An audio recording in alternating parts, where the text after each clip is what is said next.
ஸ்ரீ ராமகிருஷ்ண பகவானுடைய சன்னதியில்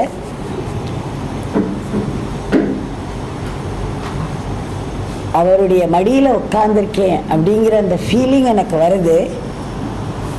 நான் நினச்சி கூட பார்க்கல மலேசியாவில் பினாங்கில் ராமகிருஷ்ண பகவானுடைய ஆசிரமத்தில் வந்து பேசுவேன். சிங்கப்பூர் போயிருந்த போது அங்கே இருக்கிற ஆசிரமத்துக்கு போய் சுவாமிஜி கூட பேசினேன். அந்த சுவாமிஜி வந்து மத்தியானம் நீங்கள் சாப்பிட்டுட்டு போகணும்னு சொல்லி மறுநாளைக்கு சாப்பிட வர சொல்லி ஈவினிங் டீ டைம் வரலும் பேசிகிட்டு இருந்தோம். அதுக்கப்புறம் மலேசியாவில் கேஎல்ல ராமகிருஷ்ணா மட்டுக்கு போய் அங்கே சுவாமிஜி கூட பேசிகிட்டு இருந்தேன். அது போன தடவை வந்த போது நடந்தது. இந்த தடவை இந்த ஒரு ராமகிருஷ்ண சன்னதியிலேயே பேசக்கூடிய ஒரு பாக்கியம் கிடைக்கிறது ஒரு பெரிய அருளாகவும் ஒரு பெரிய ஆனராகவும் நினைக்கிறேன்னா, அதுக்காக இங்கே ஏற்பாடு பண்ணின அத்தனை பெரியவர்களுக்கும் என்னுடைய ஆத்மார்த்தமான நன்றி. நிறைய குழந்தைகள்லாம் இருக்கிறதுனால கொஞ்சம் கதையெல்லாம் சொல்ல போகிறேன். என்ன, அது ராமகிருஷ்ண பகவான் எனக்கு பண்ணின எக்ஸ்பீரியன்ஸை பற்றி பேச போகிறேன். அதுக்கு முன்னாடி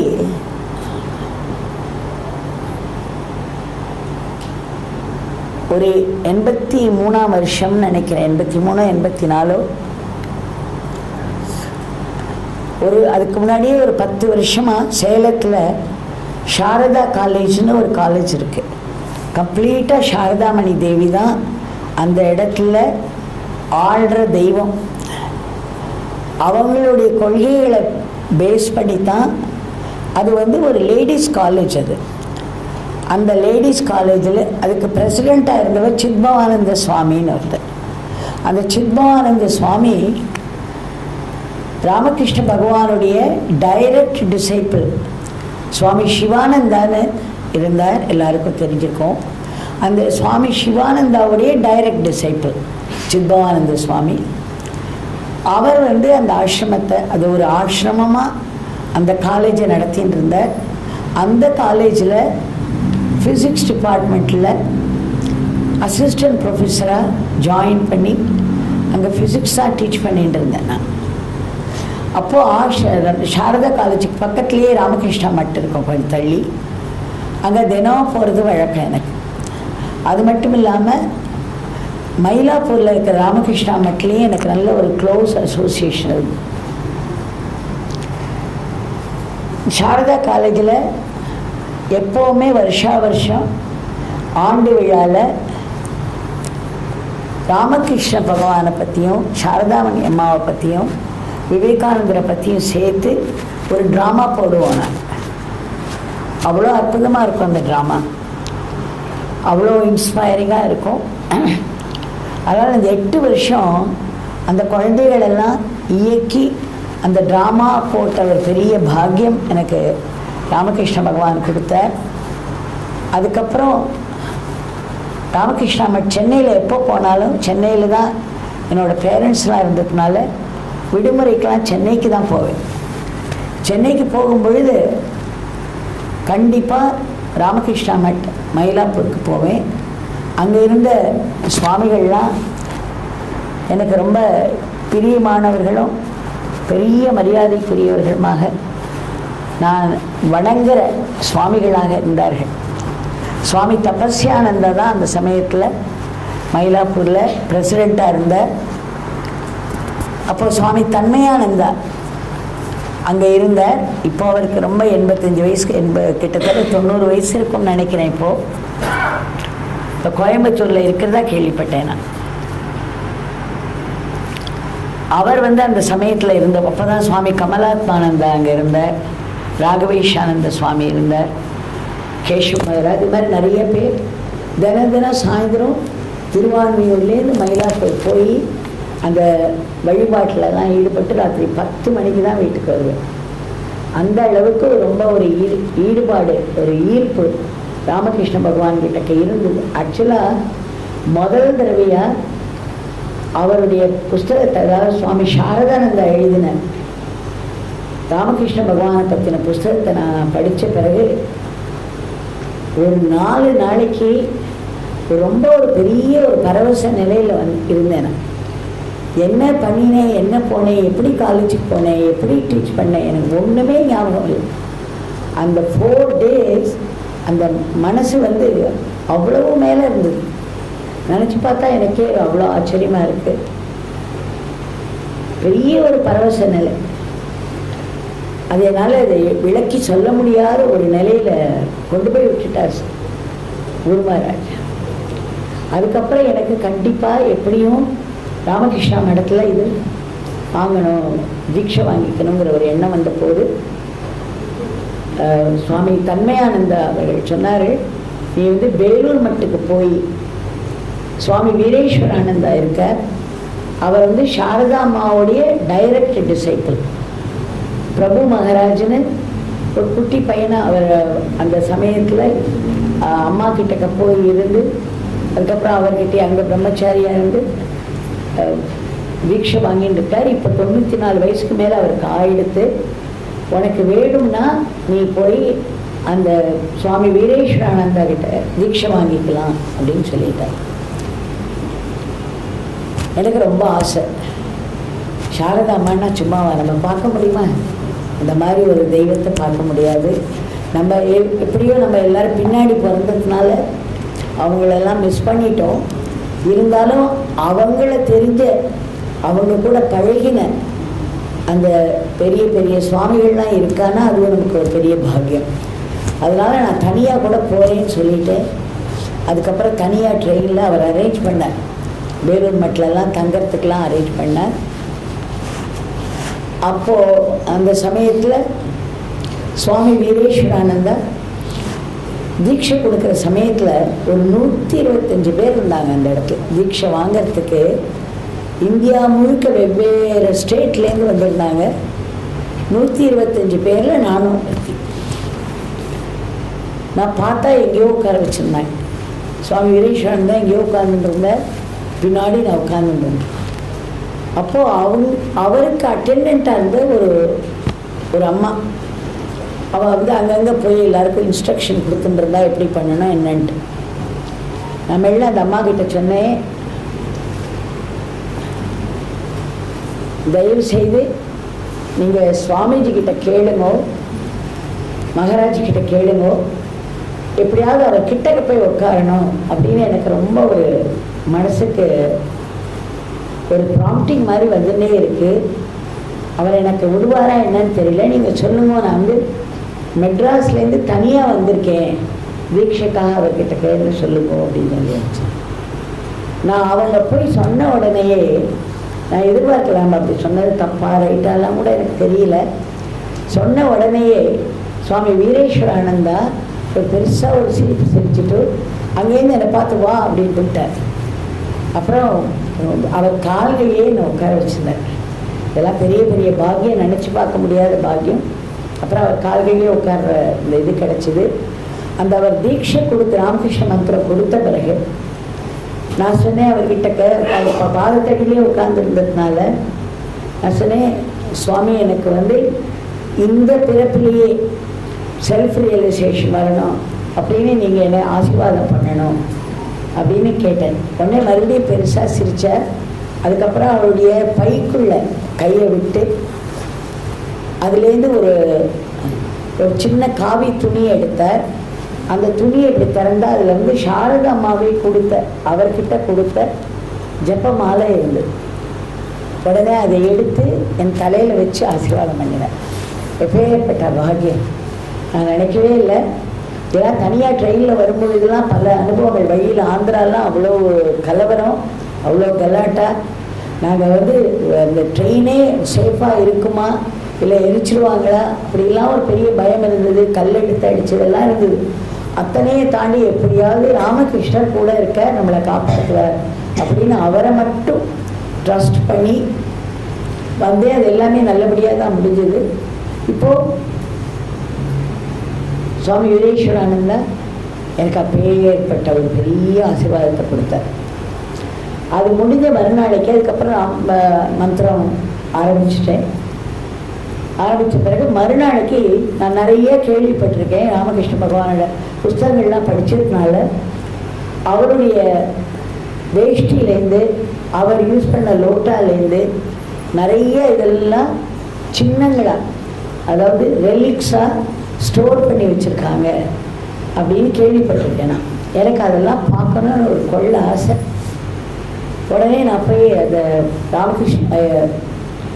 ராம்கோபால் சுவாமி மகாராஜும் ஒருத்தர் இருந்தார். அவர் தான் வந்து சர்வ் பண்ணிட்டு இருந்தார் வீரேஸ்வரானந்த சுவாமி கிட்ட. ஸோ ராம்கோபால் மகாராஜ் கிட்ட போய் நான் சொன்னேன், சுவாமிஜி எனக்கு வந்து ராமகிருஷ்ண பகவானுடைய ரெலிக்ஸ் எல்லாம் பார்க்கணும், நீங்கள் தயவு செஞ்சு எனக்கு அருள் செய்யணும்னு சொன்னேன். அவர் உடனே என்னம்மா அது, அதெல்லாம் நாங்கள் யாருக்குமே பார்க்க விடுறது கிடையாது. வருஷத்துக்கு ஒரு தடவை தான் அதை திறந்து வைப்போம். அந்த சமயத்தில் நீங்கள் வந்து பார்த்துக்கோங்க, இதெல்லாம் நாங்கள் யாருக்காகவுமே இந்த ரூல்ஸ் எல்லாம் மாற்ற மாட்டோம் அப்படின்னு சொல்லிட்டார். இப்போ இன்னொரு சுவாமிஜி கிட்ட போய் கேட்டால் அவரு கடுமையாக சொல்லிட்டார், என்னம்மா அப்படி இருந்து கேட்குறீங்க அப்படின்ட்டார். எனக்கு ஒரே அழுக. நேராக ராமகிருஷ்ணர்கிட்ட போனேன். அந்த ஷ்ரைனில் இந்த மாதிரி பகவான் உட்கார்ந்துருந்தார். அவர்கிட்ட போனேன், அழுதேன். சொன்னேன், நீங்கள் வந்து எனக்கு உங்களோட ரெலிக்ஸை பார்க்க கொடுக்குற வரையிலும் நான் வந்து தண்ணி கூட குடிக்க மாட்டேன், ஒன்றும் சாப்பிட மாட்டேன், தண்ணி குடிக்க மாட்டேன். உங்களை நம்பி உங்களுடைய ஆசிரமத்துக்கு வந்திருக்கேன்னா உங்கள் சின்னங்களை பார்க்கணும்னு எனக்கு அப்படி ஒரு தாபமாக இருக்குது. ஆனால் என்னை இங்கே யாரும் பார்க்க விடக்கூடாது. அவங்க ரூல் அவங்க கரெக்ட், அவங்க சொல்கிறது கரெக்டு தான். ஆனால் என்னால் இதை பார்க்காம திரும்ப முடியாது. அதனால் நீங்கள் அனுமதி கொடுத்தாக்க கண்டிப்பாக எனக்கு அனுமதி கிடைக்கும். நீங்கள் அனுமதி கொடுக்காத வரையிலும் நான் சாப்பிட மாட்டேன், தண்ணி கூட குடிக்க மாட்டேன் அப்படின்னு சொல்லி அவருக்கு முன்னாடி ஒரு சபதம் போட்டுட்டு கிளம்பிட்டேன். ஒரு போட்டை எடுத்துட்டு அந்த வேலூர் மட்டிலே ஒரு படித்தரை இருக்குது, அதுலேருந்து ஒரு போட்டை எடுத்துட்டு அக்ராஸ் போய் அங்கே தட்சிணேஸ்வரர் இருக்கு இல்லையா, அங்கே பவதாரிணி அம்மாவுடைய கோவிலுக்கு போய் அவங்கள தரிசனம் பண்ணிட்டு அப்படியே காசிப்பூர் கார்டனுக்கு போய் அங்கேயும் அந்த இடமெல்லாம் பார்த்தேன். கல்பத்தருடைய அங்கே தானே நடந்தது. ராமகிருஷ்ண பகவான் வந்து ரொம்ப உடம்பு முடியாது இருந்த போது ஜனவரி 1ஆம் தேதி வெளியில் வந்து அங்கே இருக்கிற அத்தனை டிவோட்டிஸ்க்கும் பலவிதமான காட்சிகள் எல்லாம் கொடுத்து பலவிதமான பெரிய பெரிய வரங்கள் எல்லாம் கொடுத்தாங்க. நிறைய பேர் ஒரு எக்ஸ்ட்ரஸில் ஒரு பெரிய நிலைக்கு, பரவச நிலைக்கெல்லாம் போக முடிஞ்ச நாள். அதெல்லாம் பார்த்துட்டு சாயந்தரம் 6 மணி ஆகிடுச்சு. திரும்ப தனியாக வந்துட்டுருக்கேன் போட்டில்.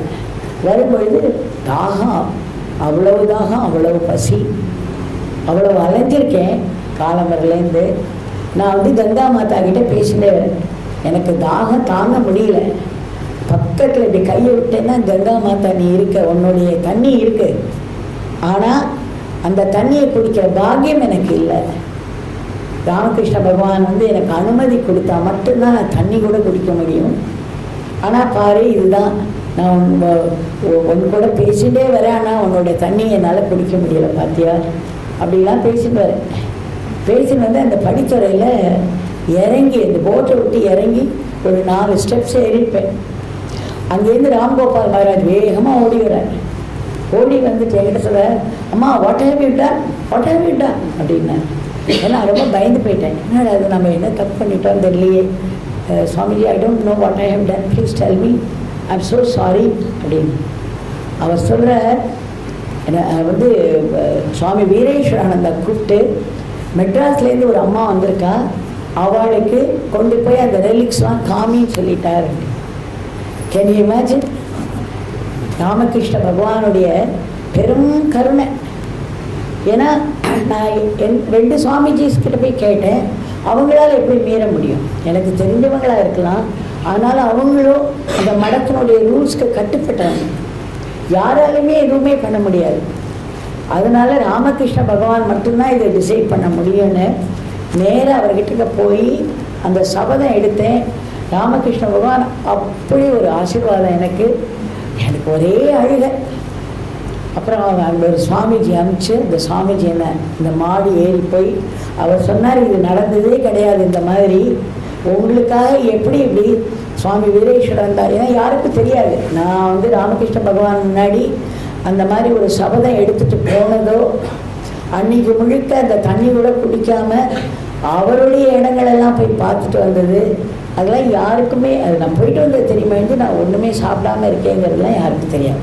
எனக்கு கிட்டத்தட்ட 12 மணி நேரம், அந்த 12 மணி நேரம் நான் அப்படி இருந்தேங்கிறது ராமகிருஷ்ண பகவானுக்கு மட்டும்தான் தெரியும். சுவாமி வீரேஸ்வரானந்தாக்கு தெரிஞ்சிருக்கு. அவர் பர்மிஷன் கொடுத்து அந்த மாடியில் போய் கண்கொள்ளா காட்சியாக எனக்கு ஒரு அப்படியே ஒரு பைத்தியம் பிடிச்ச மாதிரி ஒரு இது ஓடி போய் அவர் சொன்னார், இதில் தான் வந்து அம்மாவை உட்கார வச்சு ஷோடசி பூஜை பண்ணார். அந்த பலகையை காமிச்சார். சுவாமிஜி சொன்னார், அம்மா நீங்கள் ரொம்ப ஸ்பெஷல், இந்த மாதிரி பர்மிஷன் யாருக்கும் கொடுத்ததில்லை, நீங்கள் வந்து அந்த பிளாங்க் அந்த மரப்பலகையை நீங்கள் தொட்டு இங்கே வணங்கிக்கலாம் அப்படின்னு சொன்னார். உடனே அதை தொட்டு தொட்டு தொட்டு கண்ணை வச்சு அதை அவ்வளோ ஒரு ஆனந்த கண்ணீர் வழியாக அதை கட்ட. அதே மாதிரி ராமகிருஷ்ண பகவானுடைய அந்த சின்ன ஷூஸ் இருக்கும் அவர் போட்டு நடந்தது, அதை ஒரு தொட்டியில் வச்சுருக்கான். அதை தொட்டு கண்ணில் ஊற்றினேன். அதுக்கப்புறம் இப்போ எல்லாம் காமிச்சார் அவர் என்னென்ன யூஸ் பண்ணினார். அந்த இதெல்லாம் அந்த கிளாஸ் கேஸ்குள்ளே வச்சுருக்கான். அவருடைய தோத்திஸும் சரி, அவர் யூஸ் பண்ண அந்த சாமான்கள்லாம் சரி, ரொம்ப கண் குளிர மனசு நிறைவோட அத்தனையும் பார்த்து இறங்கி அதுக்கப்புறமா தான் நான் டைனிங் ஹாலுக்கு போய் சாப்பிட உட்கார்ந்தேன். ராமகிருஷ்ணன்ட்ட ஓடி போய் விழுந்து விழுந்து நமஸ்கரித்து, எனக்கு இப்பேற்பட்ட ஒரு கருணையை செஞ்சவங்களை நான் எப்படி நான் உங்களுக்கு நன்றி சொல்ல முடியும் தெரியல. இது உங்களுடைய பெரிய அருள். நீங்கள் நினச்சி பாருங்கள், இங்கே இருக்கிற குழந்தைகள்லாம் ராமகிருஷ்ண பரமஹம்சர் என்ன சொல்லியிருக்காருன்னா, ஒரு தோட்டத்தில் நிறையா மாமரம் இருக்குது, நிறையா மாம்பழம் பழுத்து தொங்குறது, வெரைட்டிஸாக தொங்குறது. நமக்கு பார்த்தா எப்படி இருக்கும், அதையா ஒன்று பறித்து சாப்பிட மாட்டோமான்னு ஒரு ஆசை வருமா இல்லையா? ஆனால் நீங்கள் என்ன பண்ணலாம், அந்த வீட்டை எஜமானன் யாருன்னு தெரியாது, பார்த்தது கிடையாது. அங்கே இருக்கிற வாட்ச்மேன்கிட்ட போய் எனக்கு ஒரு ஃப்ரெண்டு பிடிச்சிக்கணும் முதல்ல இல்லையா, யாராக இருந்தாலும் அவனை கொஞ்சம் ஃப்ரெண்டு பிடிச்சிட்டோ எனக்கு ஒரே ஒரு மாம்பழம் எடுத்துக்க தருவியா அப்படின்னு ஏதோ ஒன்று நைஸ் பண்ணி அவர்கிட்ட வாங்கி சாப்பிடலாம், திருட்டுத்தனமாக வாங்கி சாப்பிடலாம். அப்படி இல்லாமல் அந்த எஜமானர் ஃப்ரெண்டு பிடிச்சினோன்னு வச்சுக்கோங்க, அந்த எஜமானர் என்ன பண்ணுவார், நம்ம ஃப்ரெண்டாக இருக்கிறதுனால நமக்கு மாம்பழம் வேணும்னோன்னு நம்மளை விருந்துக்கு கூட்டி அங்கே இருக்கிற வெரைட்டிஸ் ஆஃப் மாம்பழத்தெல்லாம் கட் பண்ணி நமக்கு முன்னாடி வச்சு எவ்வளோ வேணுமோ அவ்வளோ சாப்பிட்டுன்னு சொல்லுவார் இல்லையா? அப்போது ஒரு வாட்ச்மேனை ஃப்ரெண்டாக பிடிச்சிக்கிறதுக்கும் ஒரு எஜமானோட ஃப்ரெண்டாக பிடிச்சிக்கிறதுக்கும் எவ்வளோ வித்தியாசம் பாருங்கள். ஒன்று திருட்டுத்தனமாக ஒரு மாம்பழம் கிடைக்கும், அதுவும் கூட நல்லா இருக்கான்னு நம்ம சொல்ல முடியாது. ஆனால் எஜமானரை நம்ம ஃப்ரெண்டு பிடிச்சினோன்னா நமக்கு பெரிய பெரிய ஆனர்லாம் கிடைக்கும். அதை நினச்சி தான் நான் நேராக என்ன பண்ணேன்னா ராமகிருஷ்ண பகவான்கிட்ட போய் சொன்னேன், நீங்கள் தான் எனக்கு அனுமதி கொடுக்கணும், நீங்கள் அனுமதி கொடுக்கலைன்னா தண்ணி கூட நான் சாப்பிட மாட்டேன், நான் எப்படி வேணால் ஆகிட்டு போகிறேன், உங்களை தேடி இவ்வளோ தூரம் நான் வந்திருக்கேன், என்ன வேணால் எனக்கு நடக்கட்டும் அப்படின்னு சொல்லேன். அது வந்து ராமகிருஷ்ணரை ஃப்ரெண்டு எஜமானனே ஃப்ரெண்டாக பிடிச்ச மாதிரி ஆனதுனால எனக்கு வந்து அப்பேற்பட்ட பாக்கியம் தனியாக யாருக்கும் தெரியாமல் என்னை அழைச்சி போய் மாடியில் இருக்கிற அந்த இதெல்லாம் அவருடைய சின்னங்கள்லாம் பார்க்கறதுக்கு ஒரு பெரிய பாக்கியம் கிடச்சிது இல்லையா? இப்போ ராமகிருஷ்ணன் சொன்னது சரிதானே, எந்த ஒரு இடமும் அந்த இடத்துக்கு சொந்தக்காரர்கிட்ட நம்ம சரியாக நடந்துட்டோன்னா, அவரை வந்து அவர்கிட்ட ஒரு நட்போடையும் மரியாதையோடையும் அன்போடையும் நடந்துட்டோன்னா அவர் நமக்கு என்ன வேணுமோ அந்த இடத்துலேருந்து அதை அவர் கொடுப்பார் இல்லை? இதுதானே நமக்கு தெரியுது. இதை எல்லா குழந்தைகளும் ஞாபகம் வச்சுக்கணும். வாழ்க்கையில் முன்னேறும் பொழுது கூட ஒரு இடத்துலையும் ஒரு பேங்க்குக்கு போனால் கூட பியூனோட கருணை வேண்டிருக்கு நமக்கு. அந்த பியூனை பிடிச்சிக்கிறதுக்கு பதிலாக அங்கே இருக்கிற பேங்க் மேனேஜரை பண்ணேன்னா அவர் நேரம் வாங்க என்னோட ரூம்க்கு கூப்பிட்டு உங்களுக்கு டிரான்சாக்ஷன் பண்ணி தருவார். அந்த மாதிரி தான் இது ஆச்சு. அதுக்கப்புறம் வந்து உத்போதனுக்கு போனேன்.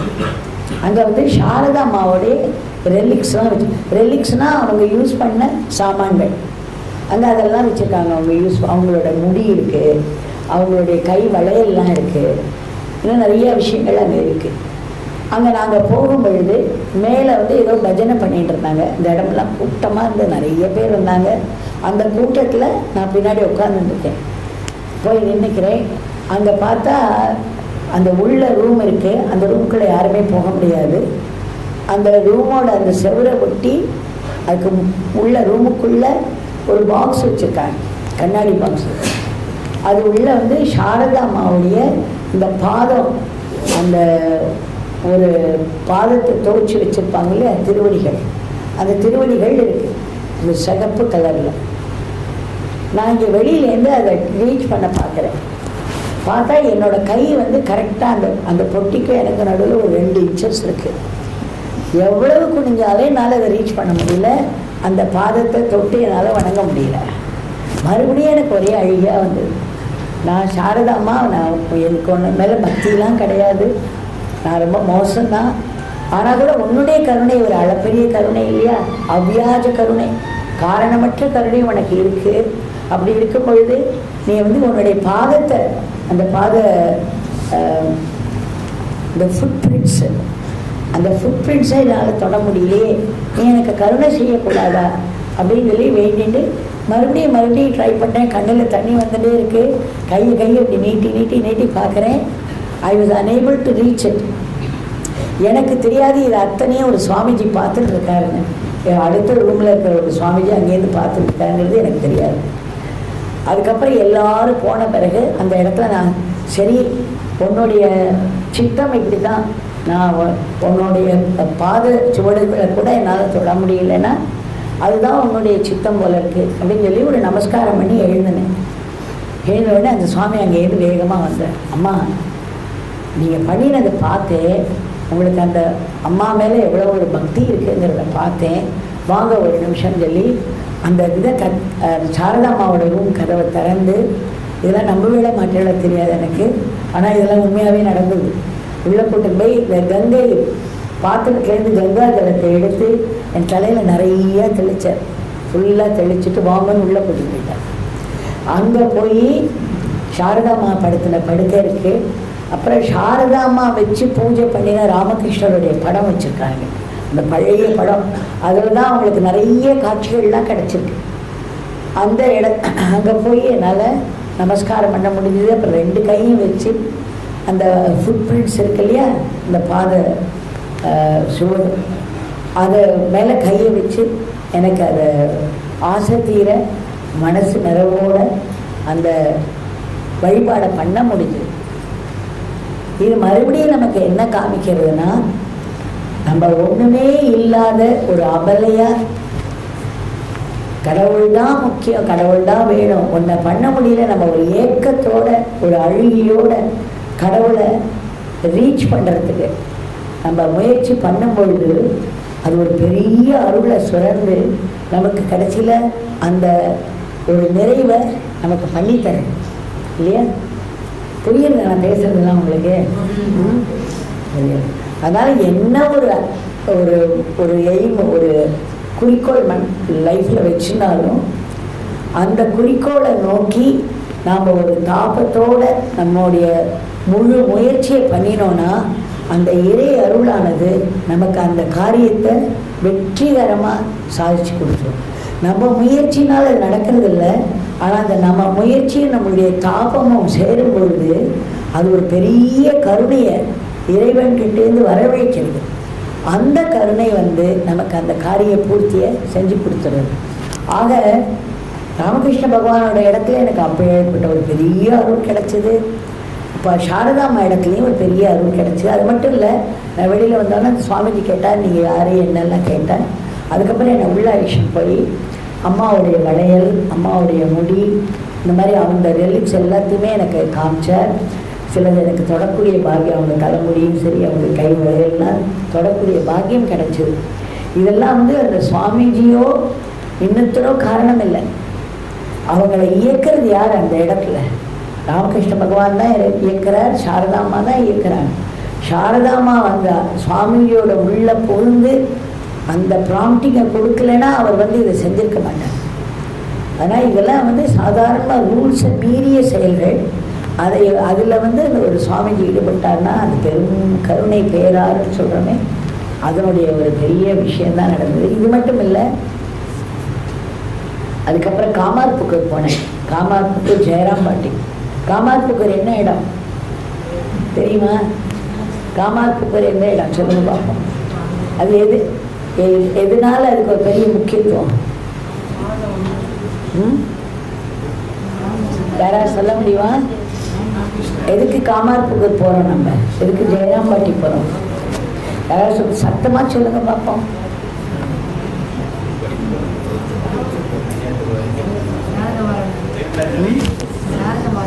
சாரதாமாவோட இடம் ஜெயராம்பாட்டி. காமார்புக்கூர் ராமகிருஷ்ணருடைய பிறந்த இடம். அதனால் ரொம்ப ஆசையோடு அங்கே போனோம். அதே மாதிரி தான் காமார்புக்கூர்லேயும்.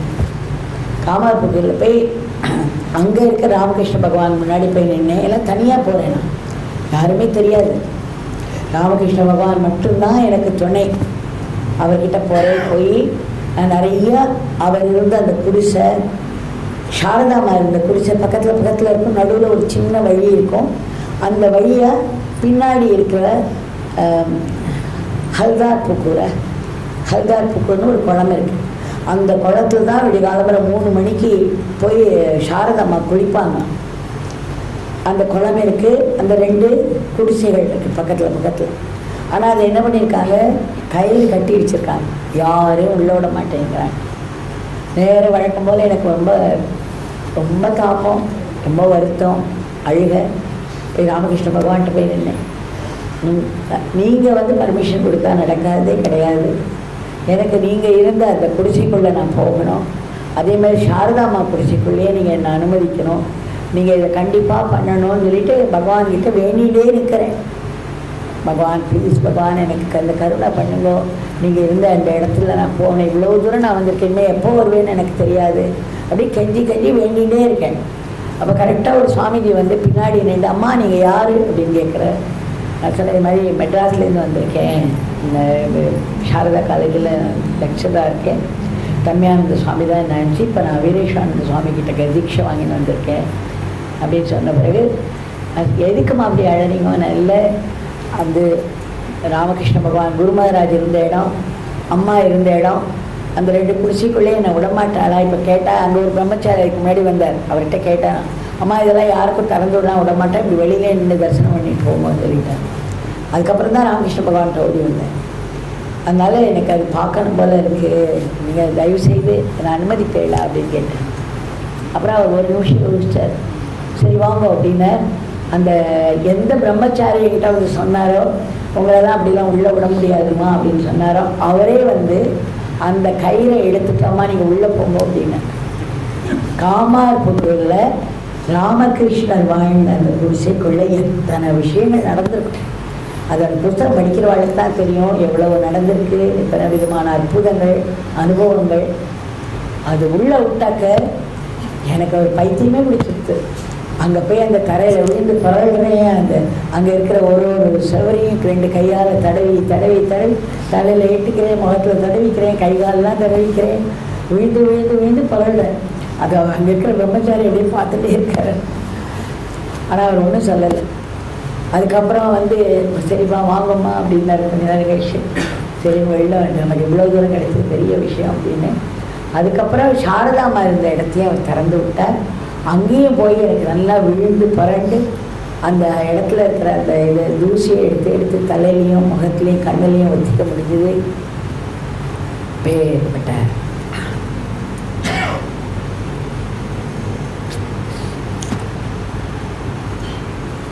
இதெல்லாம் சாதாரண அருள் இல்லை.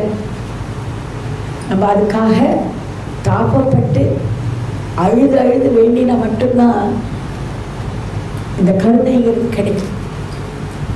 இதெல்லாம் வேண்டாம்னா அதில் ஒன்றுமே இல்லை. ஆனால் இதுதான் வேணுங்கும் பொழுது அதுதான் பெரிய அருளாக இருந்து நம்மளை ஆட்சி செய்யும், நம்மளை கொண்டு போய் அந்த தெய்வத்தோடு சேர்க்கும். இல்லைன்னா வாழ்க்கை வந்து ரொம்ப சாதாரணமாயிடும். எவ்வளோ சாதாரணமாயிடும்னா விலங்குகள்லாம் சாப்பிட்றது, தூங்குறது, இனப்பெருக்கம் பண்ணிட்டு இருக்கு. நாமளும் சாப்பிடுவோம், தூங்குவோம். நல்லா சாப்பிட்றதுக்கும் தூங்கிறதுக்கும் வசதியாக நமக்கு பணம் வேணும், அதுக்காக வேலை செய்வோம், இனப்பெருக்கும், இதோட முடிஞ்சிடும் வாழ்க்கை. நம்ம விலங்குகள் வேறு வித்தியாசமாக இருக்கணுமா இல்லையா? நமக்குலாம் மூளை கொடுத்துருக்காரு இல்லையா கடவுள், மூளை கொடுத்துருக்காரு. உங்களுக்கெல்லாம் படிக்கிறதுக்கு இவங்க அவ்வளோ வசதிகளை சொல்லி கொடுத்து உங்களை படிக்க வைக்கிறாங்க, இல்லைன்னா வாழ்க்கை எப்படி எப்படியோ போயிருக்கும். ஆக இதெல்லாம் ராமகிருஷ்ண பகவானுடைய அருள், அந்த சாரதா அம்மாவுடைய அருள் தான் உங்களை இந்த இடத்துல கொண்டு வந்து சேர்த்துருக்கு, உங்களுக்கு ஒரு புது வாழ்க்கையை கொடுத்துருக்கு. இந்த அருமையை நீங்கள் உணர்ந்து இந்த அருளை நீங்கள் பெறுறதுக்கு அவங்க கிட்டக்க ஒரு பக்தியோடு இருந்து இந்த இதை நல்லபடியாக முயற்சி செஞ்சீங்கன்னா உங்களை பெரிய பெரிய பதவிகளில் கொண்டு உட்கார வச்சுக்க ராமகிருஷ்ண பகவான். எனக்கு இதெல்லாம் எனக்கு நடந்ததை சொல்கிறேன்னா உங்களுக்கும் இது நடக்கும். ஏதோ அந்த மாதிரி நீங்கள் பண்ணலைன்னா நீங்கள் இந்த இடத்துக்கு வந்திருக்க முடியாது. இது ஒரு பெரிய ஒரு அருமையாக நடத்தி உங்களுக்கெல்லாம் எழுதுகிற வசதியை செஞ்சு கொடுத்து உங்களெல்லாம் வளர்த்து வராங்க, படிக்க வைக்கிறாங்க இல்லையா?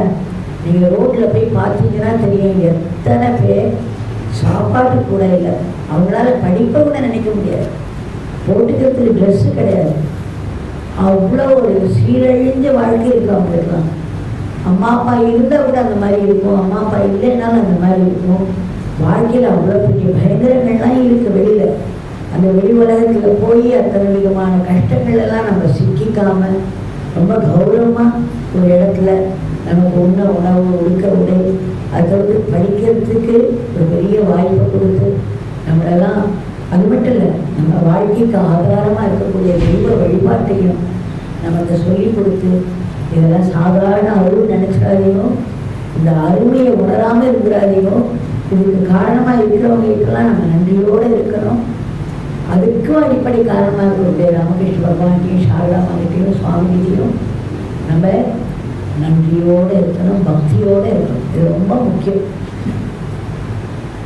அதனால் இதெல்லாம் நமக்கு என்ன காமிச்சு கொடுக்குறதுனா வாழ்க்கையில் கிடைக்கவே முடியாத ஒரு அருளை கூட நமக்கு கூட்டி வைக்கும். நம்ம அதுக்காக ஒரு தாபத்தோடு வேண்டியதே இருந்தோம்னா அதை அந்த தெய்வம் நமக்கு அனுமதிக்கும். அதனால் அதே மாதிரி தான் அந்த காமாட்சிபூரில் எங்கே போகிறது என்ன பண்ணுறதுன்னு தெரியல. நிறைய இடங்கள் அந்த இடத்துலலாம் அவருடைய அந்த பூனல்னு சொல்லுவோம் இல்லையா, ஜனேவு, அதுக்கு என்ன பண்ணுறது, அந்த ரிக்ஷா கொடுக்கறது. அதுக்கப்புறம் அவருக்கு கல்யாணம் இருக்கார். சாரதாம்மா ஒரு இடத்துல ஒரு சிறுமியாக இருந்த பொழுது அவளை தான் எனக்கு கல்யாணம் பண்ணி வைக்கணும்னு காமிச்சது. அந்த இடங்கள்லாம் எனக்கு பின்னாடி உள்ளே போனாங்க. அதுக்கு அந்த சுவாமிஜியை அரேஞ்ச் பண்ணி எனக்கு அவர் சொல்லி வந்தவரையும் கூட அப்படியே ராமகிருஷ்ண பகவான் மாதிரி இருந்தார். அதே மாதிரி வேஷ்டி கட்டிக்கிட்டு அதே மாதிரி ஒரு குர்தாவை போட்டுட்டு அவரோட முகம்லாம் கூட எனக்கு ராமகிருஷ்ணராகவே தெரிஞ்சு ஒரு இடத்துக்கு கூட்டிட்டு இந்த இடத்துல தான் இது நடக்குது, இந்த இடத்துல இது நடக்குது, இங்கே தான் ராமகிருஷ்ணர் பார்த்த சாரதாம்மாவை இங்கே தான் பார்த்தது. அதுக்கப்புறம் எங்கே 1ஆம் கிளாஸோ 2ஆம் கிளாஸோ இது ஒரு இடத்துல ராமகிருஷ்ணர் ஸ்கூலுக்கு பேருக்கு ஒரு ஸ்கூலுக்கு போயிட்டு வருவார். அந்த இடமெல்லாம் கூட எனக்கு அவர் காமிச்சார். அதனால் இதெல்லாம் பெரிய பெரிய அருளாக நான் நினைக்கிறேன், பெரிய பாக்கியமாக நினைக்கிறேன்.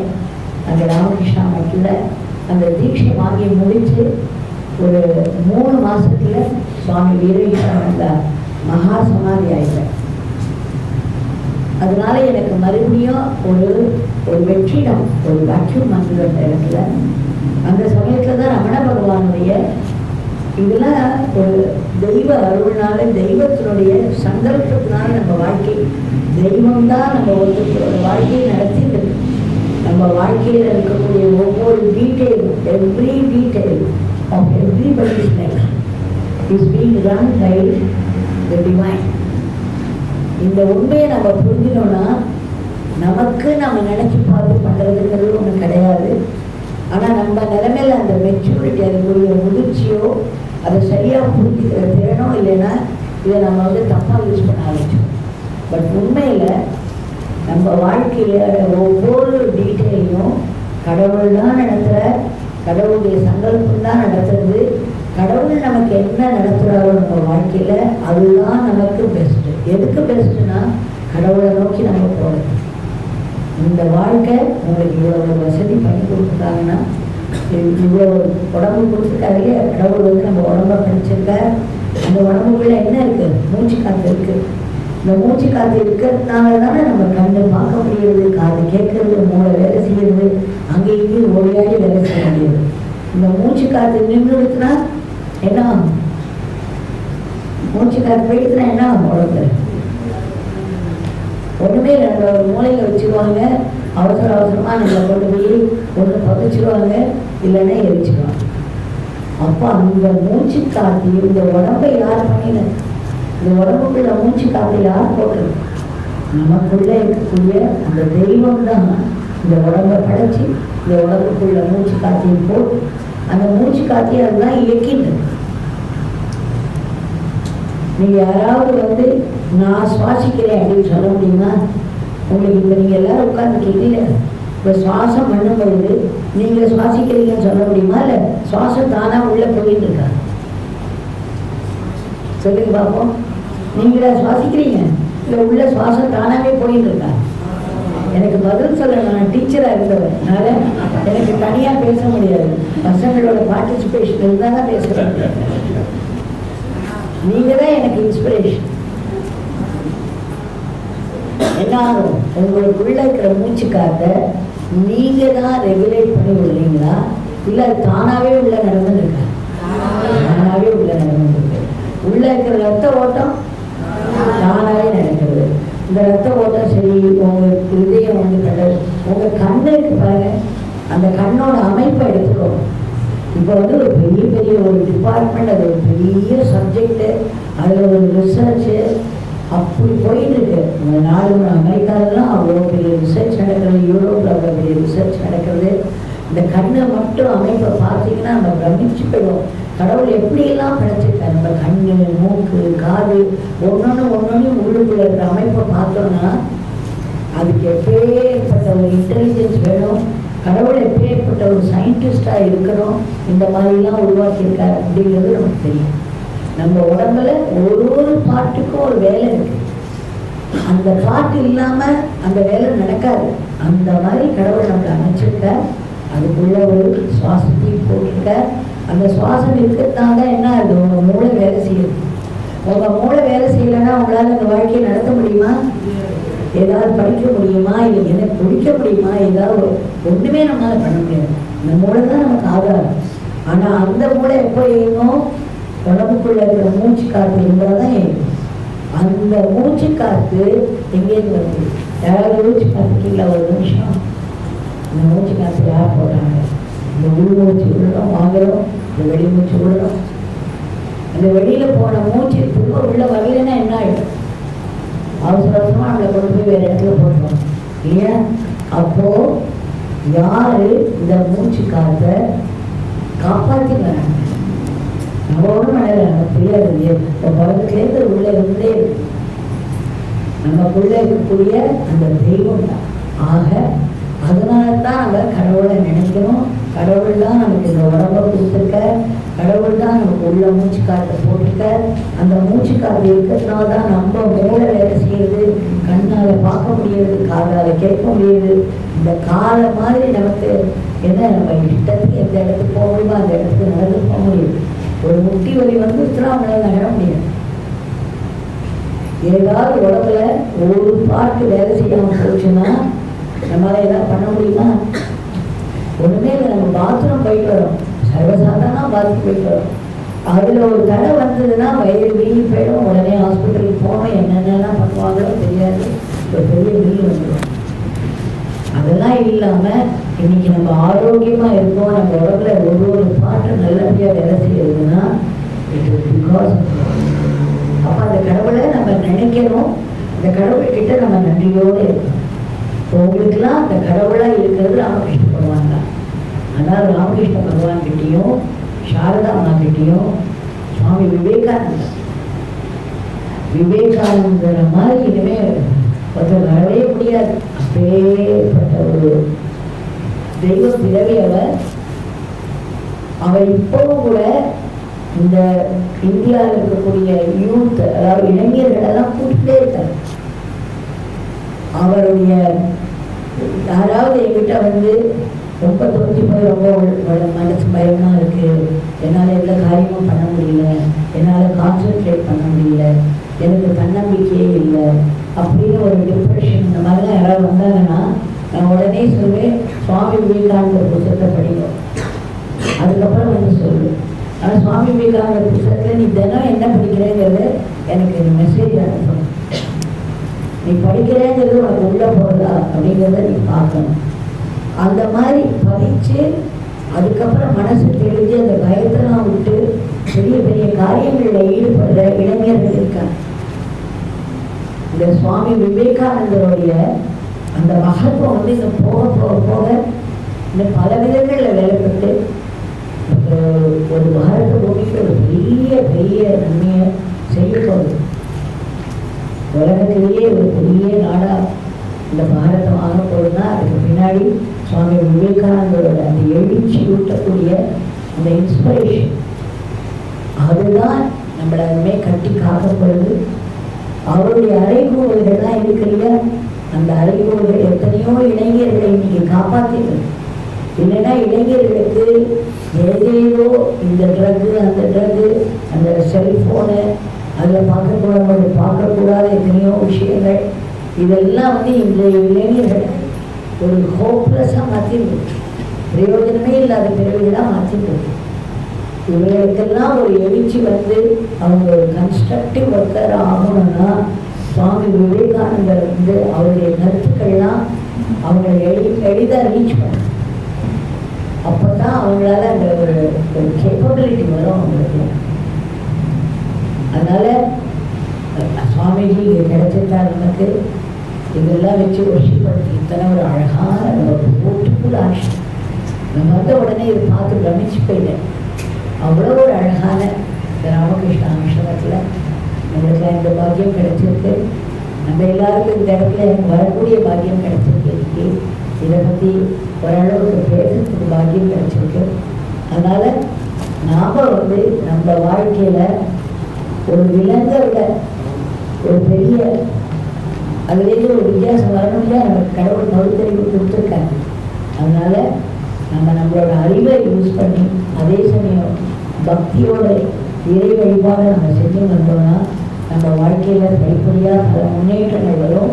நம்ம ஒரு பெரிய நிலையை எல்லாரும் அடைய முடியும், பெரிய பெரிய காரியங்களை சாதிக்க முடியும். சாதாரண விஷயங்களுக்கும் சாப்பிட்றதுக்கும் தூங்குறதுக்கும் வந்து பண்ணணும். சொல்லுங்க பார்ப்போம், எத்தனை பேர் அப்படி நினைக்கிறீங்க? சும்மா சாப்பிட்டு தூங்கி ஏதோ பேர் படித்தா போடணும். நீங்கள் சொல்லுங்க பார்ப்போம். தினம் தினம் உங்கள் வேலை சாப்பிட்றது தூங்குறது ஏதோ பேருக்கு படிக்கிறது போதுமா?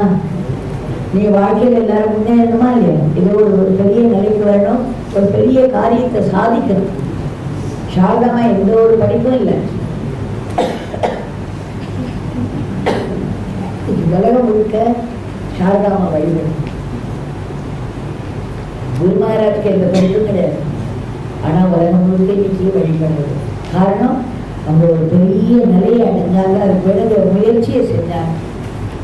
அது மாதிரி நாமளும் வந்து பெரிய பெரிய முயற்சிகளை மேற்கொண்டு பெரிய பெரிய காரியங்களை சாதிக்கணும் அப்படிங்கிற ஒரு எண்ணத்தை மனசில் வச்சுக்கணும். இதுக்கப்புறம் என்னோட லைஃப்பில் என்ன ஆச்சுன்னா, ரமண பகவான் கிட்டக்க அந்த சமயத்தில் அப்படிதான் ஒரு கடவுள் வந்து அவருடைய வெளியில் நமக்கு வாழ்க்கையை அடுத்தடுத்து மாற்றிட்டே இருப்பார். அப்போ எனக்கு ரமண பகவானுடைய ஒரு புத்தகம் கையில் கிடச்சிது. அவருடைய டீச்சிங்ஸ் படித்த போது ஒரு made a tremendous impression upon me. I was drawn by the personality and the teachings of Ramana பகவான். அந்த ரமண பகவான் கிட்ட ஒரு பெரிய ஈர்ப்பு ஏற்பட்டது. அவருடைய டீச்சிங்ஸ் தான் ரொம்ப மனசில் ஒரு எழுச்சியை உண்டு பண்ணினது. அப்போ ஒரு தடவை ரமணாசிரமத்துக்கு எப்படியாவது போய் ரமணருடைய சமாதி முன்னாடி உட்கார்ந்து அந்த ஒரு அனுபவம் நமக்கு வருதா பார்க்கணும் அப்படிங்கிற ஒரு உந்துதல் எனக்கு வந்தது. அப்போ தான் ஒரு 3 நாள் லீவ் போட்டு ஒரு கிறிஸ்மஸ் ஹாலிடேஸில் ரமணாசிரமத்துக்கு நான் போனேன். ரமணாசிரமத்துக்கு போகும்பொழுது ராத்திரி வெள்ள ஒரே இருட்டு, அந்த ரமணாசிரமே இருளில் முடிகிற மாதிரி இருந்தது. அப்போது பஸ்ஸை விட்டு இறங்குறேன். பஸ் வந்து ரமணாசிரமம் முன்னாடியே நிற்கும். அந்த உடனே எனக்கு பார்த்தா எங்கே பார்த்தாலும் இருக்கு. ஏதோ ஒரு பல்பு அங்கே எங்கே எரியுமா, அந்த எத்தனையோ வருஷத்துக்கு முன்னாடி நான் சொல்கிறேன். அதனால் அந்த சமயத்தில் அந்த பல்பு இல்லாமல் எரியல. ஓடி போய் ரமண பகவானுடைய அந்த மெடிடேஷன் ஹாலில் போய் அந்த ஒரு சின்னதாக ஒரு அகல் விளக்கு எரிஞ்சிட்டு இருந்தது. அந்த படத்து மேலே கொஞ்சம் விழுந்து இருந்தது. அந்த இடத்துல இருக்கிற அந்த ஃபோட்டோவை பார்த்துட்டு மனசு வெடிச்சு அழுது. பகவானே, நீ வந்து ஞான சூரியன் ஒன்று சொல்கிறா, அப்படியேப்பட்ட ஞான சூரியனான உன்னோட இடம் கூட இப்படி ஒரு இருளில் மொழி இருக்கே, எனக்கு கண்ணுக்கு இருளான தெரியாது, இந்த இடத்துல கூட எனக்கு வெளிச்சம் இல்லையா அப்படின்னு சொல்லி கதறி அழுது. அப்போது ரமண பகவான் ஃபோட்டோ தானே இதுக்கு கூட இப்போ ராமகிருஷ்ண பகவானோட இது பார்க்குறீங்க, அவரோட கண்ணை மட்டும் அப்படியே வித்தியாசமாக பல பல படம் நிஜமான கண்ணை அவங்களை பார்த்தீங்கன்னா அவங்கள எப்படி பயப்படாமல் இருக்கணும், பயப்படக்கூடாது. ஒரு நிமிஷம் நினச்சி பாருங்கள், ராமகிருஷ்ணனோட ஃபோட்டோலேருந்து அந்த 2 கண்ணை மட்டும் அப்படி அகலமாக உங்களை விரித்து அவ்வளோ ஒரு கருணையோடு ஒரு அன்போடு பார்த்தா எப்படி இருக்கும், அந்த மாதிரி ரமணர் பார்த்தாங்க. ரமணனோட 2 கண்கள் மட்டும் அப்படியே க்ளோ பண்ணிட்டு அதில் அத்தனை ஒரு கம்பேஷன் இருந்தது, அத்தனை ஒரு கருணை இருந்தது. நான் கேட்குறேன், நீ ஞான சூரியன் நினச்சி ஓடி இருந்திருக்கேன் அவங்ககிட்ட, ஆனால் இங்கேயே எனக்கு இருள் தானே இருக்குது, இந்த இருளை தாண்டின ஒரு வெளிச்சம் என் வாழ்க்கையில் வராதா அப்படின்னு கதறி கேட்கும்பொழுது அந்த ஃபோட்டோவை இந்த ரமண பகவான் அந்த 2 கண்ணு மட்டும் திக்கேனெல்லாம் அந்த ஒரு கம்பேஷனேட் டீப் பெனிட்ரேட்டிங் கேஸ், அந்த கேஸை பற்றி அவ்வளோ படிச்சுட்டு புத்தகத்துலாம் அது அப்படியே நேரடியாக எனக்கு அந்த அனுபவம் கிடைச்சிது. அதை பார்த்து அப்படியே கவனிச்சு போய் அழகு மறந்து நிற்கிறேன், அதை பார்த்து அப்படியே கவனிச்சு போய் நிற்கிறேன். அது வந்து ஒரு ஃப்ராக்ஷன் ஆஃப் செகண்ட் தான் இருந்திருக்கும். அதுக்கப்புறம் டக்குன்னு லைட் வந்தது. ஆனால் அந்த ஃப்ராக்ஷன் ஆஃப் செகண்ட் அந்த கண்ணை பார்த்த உடனே எனக்கு ஒரு பெரிய அஷூரன்ஸ், உனக்கு கண்டிப்பாக வெளிச்சம் உண்டு அப்படிங்கிற மாதிரி ரமண பகவான் சொல்கிற மாதிரி எனக்கு இது ஒரு சந்தோஷம் வந்துருக்கு. டக்குன்னு லைட் வந்து பார்த்தாக்க அது ஒரு ஃபோட்டோ, அந்த ஃபோட்டோவில் கண்ணு வந்து ஃபோட்டோவோட கண் மாதிரி தான் இருக்கு, சாதாரண மாதிரி. ஆனால் அந்த அப்போ கூட அந்த முகத்தில் அந்த அளவுக்கு அந்த கருணையும் அந்த ஒரு நம்ம மேலே கம்பேஷன் சொல்லுவாங்க இல்லையா, அந்த கம்பேஷன் அந்த முகத்தில் அது தெரியும். அதுக்கப்புறம் எனக்கு ரொம்ப சந்தோஷமாக போயிடுது. எனக்கு ரமண பகவானோட தரிசனமே கிடச்சிருக்குமே என்ன வேணும் இல்லையா, இது நினச்சிது. அப்புறம் மறுநாள் 2-3 நாள் தான் இருக்குது அப்படின்னு மலை சுற்றணும். அவர் எப்போவுமே எல்லாரையும் மலை சுற்ற சொல்லுவார். திருவண்ணாமலைக்கு வருவ எல்லாரையுமே அந்த மலை அருணாச்சலேஸ்வர் மலைன்னு ஒன்று இருக்குது, அந்த இடத்துல அந்த மலையே சிவபெருமான். அதனால் அந்த மலையை சுற்றி வருவது பெரிய சாதனை, ஒரு இறை அனுபவத்தை கொடுக்கக்கூடிய அளவுக்கு ஒரு ஆழ்ந்த ஒரு சாதனை அது. அதனால் நானும் வந்து போனேன். போகும்போது தான் இந்த ஊரில் ஒரு லிவிங் மாஸ்டர் இருக்கார், யோகி ராமசுரகுமார் ஒரு லிவிங் மாஸ்டர் இருக்கார். அவர் வந்து வடநாட்டிலே நார்த் இந்தியாவிலேருந்து வந்தவர் அப்படின்னு சொன்னாங்க. அப்போ நான் நினச்சேன், கண்டிப்பாக ஒரு லிவிங் மாஸ்டர் பார்க்கணும். நீங்கள் எத்தனை வழிபாடு பண்ணணும், எத்தனை புஸ்தகம் பண்ணணும், படிக்கணும், ஆனால் கூட இது எதுவுமே ஒரு இறை ஞானி கூட இருக்கிறதுக்கு ஈடாக. அந்த இறை ஞானிக்கு உங்களுக்கு சேவை பண்ண கிடைச்சதுன்னா அதுக்கு ஈடாக எதுவுமே இல்லை. அதனால நான் நினச்சி இப்போ இருக்கார அவர் கண்ணாலே தரிசனம் பண்ணணும் இல்லையா, அதனால நம்ம எப்படியாவது போய் தரிசனம் பண்ணணும்னு போனால் கரெக்டாக கதவு பூட்டிட்டு அங்கே இருக்கிறவங்களாம் சொல்கிறாங்க, இப்போதான் சாமி வந்து பூட்டிட்டு கோவிலுக்கு போனாங்க. உடனே ஓடுனேன், கோவிலுக்கு ஓடுறேன். ஓடினா அங்கே இருக்கிறவங்க சொல்கிறாங்க, சாமி இப்போ தானே வெள்ளைக்கிழமை போனார் அப்படின்னா. சரி, அவ்வளோதான் நமக்கு இந்த பாக்கியம் இல்லை. அங்கே மலையை சுற்றி வந்துட்டோம். அப்புறம் சாயந்தரம் மறுபடியும் மலை சுற்றி போனோம்னா நம்ம அருணாச்சலேஸ்வர் கோவிலுக்கு போகலாம், அப்படியே சுவாமி இருந்தால் பார்த்து வரலாம் அப்படிங்கிற மாதிரி 2 இளநீரை வாங்கிட்டு போனோம். இளநீரை வாங்கிட்டு போனால் வீட்டுக்கு போனால் மறுபடியும் என்ன இருக்குது, கூட்டின கதவு தான். உடனே ஒரு பையன் ஓடினு சொல்கிறான், சாமி இப்போ தான் கோவிலுக்கு போனார். சரி, ஓடினா கோவில் என்ன சொல்கிறாங்க, இப்போ தான் சாமி வீட்டுக்கு போனார் அப்படின்னு. அந்த மாதிரி 5 தடவை ஆச்சு எனக்கு தரிசனம் கிடைக்கல. 6ஆவது தடவை கூட வந்தவங்கலாம் என்ன சொன்னாங்க, இதெல்லாம் வேண்டாம், ஒரு வரையும் நம்ம இது இளநீரை எடுத்து நாங்களே குடிச்சோம். இப்போ இளநீர் வாங்கலைன்னா பார்க்க விருப்பம் இல்லை. அதனால நம்ம போக வேண்டாம், பேசாமல் போய் அடுத்த தடவை பார்த்துக்கலாங்க. അങ്ങനെ இல்லவே இல்லை. இந்த ஒரு தடவை சான்ஸ் எடுக்கும் பொழுது எப்போவுமே முயற்சி அதுதான் சொல்ல வேணும். இப்போது ஒரு குழந்தை நடக்கிறது பார்த்தீங்கன்னா எத்தனை தடவை விழுவும் தெரியுமா? அது நடக்க ஆரம்பிக்கிற சமயத்தில் நீங்களாம அதெல்லாம் பண்ணியிருப்பீங்க இல்லையா? நீங்கள் ஒரு வயசு குழந்தையா இருக்கும் பொழுது நடக்க ஆரம்பிக்கும் பொழுது நமக்கு கால் ஸ்ட்ராங்காக இருக்காது. வச்சா ஒரு நூறு அத்தனை தடவை விழுவும். நம்ம யாருமே பக்கத்துலன்னா அந்த குழந்தை இப்படி சுத்தணும்னு பார்த்து மறுபடியும் எழுந்து நடக்காது. அந்த குழந்தை அந்த முயற்சியை விடவே விடாது. எப்போ வரணும்னா அது ஓட ஆரம்பிக்கிற வரணும். அதனால் நம்ம எத்தனை தடவை தோல்வி அடைகிறோம் அப்படிங்கிறது முக்கியம் இல்லை. தோல்வி அடைஞ்ச பிறகு மறுபடியும் எழுந்து அந்த முயற்சியை பண்ணுறோமாங்கிறது தான் சாதனை. புரியுதா? உங்களுக்கு பரீட்சை ஆகட்டும், இல்லை வாழ்க்கையில் ஏதாவது ஒரு சோதனை வந்தால் கூட நம்ம அதில் தோல்வின்னு வந்தாக்க அந்த ஒரு தோல்வியை எதுக்கு வருதுன்னா நம்மளை வலிமைப்படுத்துறதுக்காக வருது, நம்மளை ஸ்ட்ரென்தன் பண்ணுறதுக்காக வருது. அடுத்த முயற்சியை மேற்கொள்ளணும். அடுத்த முயற்சி தோல்வியாக இருந்ததுன்னா பரவாயில்ல, மைண்ட் பண்ணாது. இதுவும் நமக்கு ஏதோ ஒரு வலிமைப்படுத்துறதுன்னு அடுத்த முயற்சி பண்ணணும். பெருமை எதில் இருக்குன்னா எடுத்த உடனே வெற்றி பெறத்தில் இருக்கல. எத்தனை தோல்வி வந்தாலும் திரும்பவும் நம்ம முயற்சி பண்ணுறோமாங்கிறத கடவுள் பார்ப்பேன். அந்த முயற்சி நம்ம வெற்றிகரமாக இருக்காங்கிறத அவர் பார்க்க மாட்டார். திரும்ப திரும்ப திரும்பனா அந்த நினைவு சின்னங்கள்லாம் பார்க்க முடியாதுன்னு சொன்ன பிறகு உடல் இல்லையா நேரம் போய் குருமராட்சன்னு நான் கண்டிப்பாக அதை பார்த்தாகணும், அது வரையும் தண்ணி கூட விட மாட்டேன்னு அந்த முயற்சியை நம்ம தொடர்ந்து செய்யலாமா அப்படிங்கிறத தெய்வம் பார்க்கணும். சுற்றியில் இருக்கிறவங்களாம் இத்தனை தடவை ஃபெயில் ஆகிட்டு இத்தனை தடவை பண்ணிட்டு உனக்கு என்ன தெரியுது போல விட்டு வேற எதாவது ட்ரை பண்ணலாம் சொல்லுவாங்க. ஆனால் நம்ம முயற்சியை நம்ம மனசுக்கு ஏற்ற வழியில் நாம் திரும்ப திரும்ப பண்ணினோம்னா நம்ம எத்தனை முயற்சி பண்ணுறவங்க தான் கடவுள் பார்ப்பேன். அதனோட முடிவில் கடவுளுடைய அருள் நம்மளை ஒரேடியாக கை தூக்கிட்டு ஒரு பெரிய வெற்றியை தேடி கொடுத்தோம். எப்படி குழந்தை ஓட ஆரம்பிச்சிடும் எத்தனை தடவை இருந்தாலும் அந்த மாதிரி நம்ம வாழ்க்கையில் பண்ணணும். அதனால் அந்த 6வது தடவை சுவாமியை கண்டிப்பாக பார்த்தாகணும்னு பிடிவாதம் பண்ணி நான் வந்தபோது எனக்கு ஒரு பெரிய அது கிடைச்சி. அப்போ சுவாமியுடைய கதவு திறந்திருந்தது. அப்போ கூட நான் என்னுடைய வாழ்க்கை முழுக்க மாறப்போகுதுங்கிறது எனக்கு தெரியாது.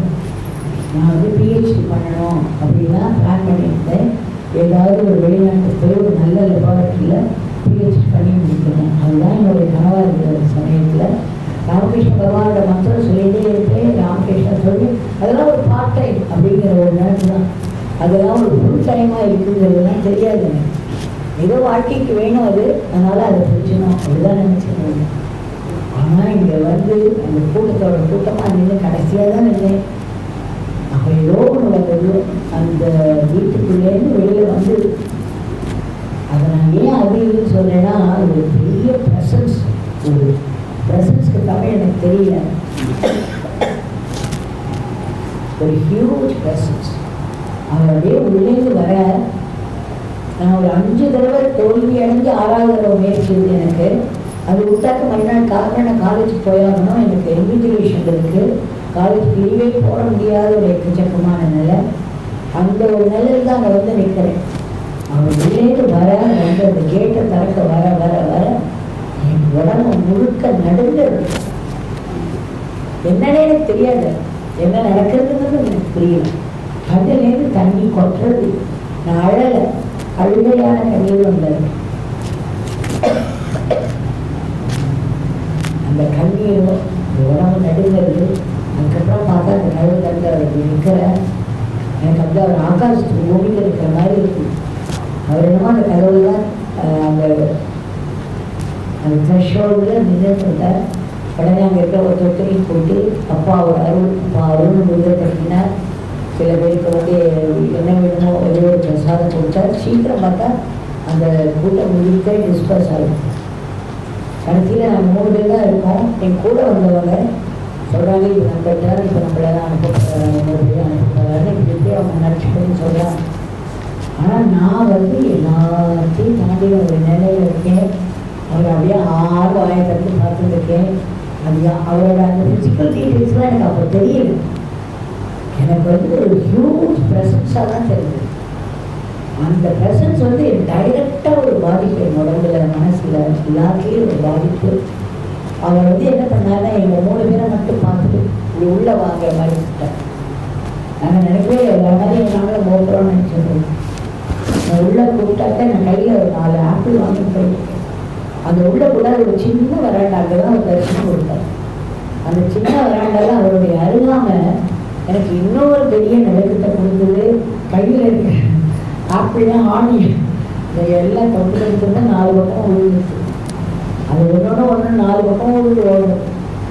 அப்படியே நிற்கிற மலைச்சு. அப்போ அவர் கற்று வைக்கிற அதெல்லாம் எழுது அப்படின்னா இதுதான் அவசரமாக ரொம்ப கிளம்ஸியாக அதெல்லாம் கரெக்ட் பண்ணேன். அதுக்கப்புறம் ஒரு உடன் டோர் அதை திறந்து உள்ளுக்குள்ளே போட்டு போனேன். உள்ளே போட்டு போனால் ஒரு ஞானியோட இடம் எப்படி இருக்குங்கிறதுன்னு சொல்கிறேன்.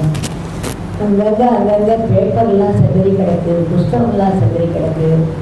ஒரு 2 பாயை வச்சு வச்சுருக்க. அந்த பாயில் அவ்வளோ பெரிய பெரிய ஓட்டை. அந்த ஓட்டை தான் பெருசு பெருசாக இருந்தது. அந்த பாய் கொஞ்சமே இருந்தது நடுவில். அந்த ஓட்டையிலே என்ன இருக்கும், ஒரே தூசி. அவரை வந்து எடுத்து எந்த காலமும் அதெல்லாம் சுத்தம் பண்ணுற ஆள் இல்லை. ஒரு பெரிய அவதூத்தர் யோகி ராமசுவான், பெரிய அவதூத்தர். அவர் வந்து குளிச்சே 40 வருஷம் ஆகிடுச்சு. நான் போன சமயத்தில் அதுக்கப்புறம் ஒரு 7 வருஷம் ஆகிடுச்சு. அதனால் அந்த குளிக்காமல் அப்படியே அழுக்கா தோத்தி, அது முன்னாடி தோத்தியாக இருந்துக்கணும். அது ஒன்று மாட்டி வச்சுருக்காங்க கண்ணங்கரேன்னு.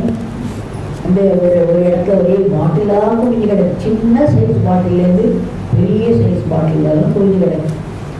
அப்புறம் ஒரு மண்பானை இருக்குது. அது தவிர்த்து ஒரு அலுமினிய கவலை ஒன்று இருக்குது. ஒரு மண்பானையில் தண்ணி இருக்குது. மற்றபடி எல்லாம் செதறி கிடக்கு. அதை தவிர்த்து எல்லாத்துக்கும் மேலே அவருடைய ஃபோட்டோவே, அதுவும் ஒரே ஃபோட்டோ ஒரு 17 மாட்டி வச்சுருக்கீங்க. இப்போ எப்படி இந்த இடத்துல மாட்டி வச்சுருக்கீங்க, அடுத்தடுத்து அந்த ஃபோட்டோஸ்லாம் மாட்டிருக்கிற மாதிரி அவர் வீட்டுக்குள்ளே, அவர் வீட்டு செவரில் 17 ஃபோட்டோ மாட்டி வச்சுருக்கு. எல்லாமே புதுசாக இருக்குது. கீழே பார்த்தா அந்த டம்பி கிரவுண்டுன்னு சொல்லுவாங்க, அந்த மாதிரி ஒரு குப்பையெல்லாம் போட்ட இடம் மாதிரி இருக்குது. மேலே பார்த்தா அவருடைய ஃபோட்டோவே ஒரு 17 மாட்டி வச்சுருக்கு. அதுக்கப்புறம் அங்கே ஒரு நாற்காலி, அந்த நாற்காலி வேறு ஆடு வைக்கிறது அந்த மாதிரி இருக்குது. இது யார் உட்காருவா அப்படின்னு நினச்சிக்கிறேன்னா, அடுத்த நிமிஷம் போய் அந்த நாற்காலி எடுத்து வந்து எனக்கு நேரம் போட்டுட்டு அப்படி உலகத்துடைய சக்கரவர்த்தியாக உட்கார்ந்தார். இந்த தட்சிணாமூர்த்தி பார்க்குறவங்களே போஸ், அந்த தட்சிணாமூர்த்தி போஸ் அவரோட முடியலாம் அப்படின்னா அந்த குர்த்தா அங்கங்கே கிழிஞ்சு தொங்குறது, அந்த ஷால்லாம் அழுக்காக இருக்குது, அங்கங்கே கிழிஞ்சு தொங்குறது, தோட்டி கண்ணங்கரேன்னு இருக்குது. தலை வந்து என்னையே பார்க்காத தலை எப்படி நினச்சிப்பாங்க அந்த மாதிரி இருக்குது. கரெக்டாக தலையாக இருக்குது. அதுக்கு மேலே ஒரு பச்சை கலர் துணியை ஏதோ கட்டணமே, அது பாவம் ஏதோ தெய்வ சக்தியில் உட்கார்ந்து இருக்குன்னு சொல்லணும், அந்த மாதிரி இருந்தது. அவ்வளோ கேர்லெஸ்ஸாக அவரை தலையில் சுற்றி கொண்டாட அப்படி உட்காந்து என்னை பார்த்தேன். அப்போ தான் அந்த கண்ணை பார்த்தேன். அந்த கண்ணை வந்து ரமணாசிரமத்தில் நான் வந்த போது நான் பகவான் கிட்ட அழுதேன் இல்லையா, நீங்கள் ஞான சூரியன் ஆனால் இங்கேயே இருக்குதான் இருக்குன்னு சொல்லி அழுதேனே. அப்போ ரெண்டு கண்ணை வந்து இல்லையா உயிரோட்டமாக கண்ணு தெரிஞ்சது. அதே கண்ணை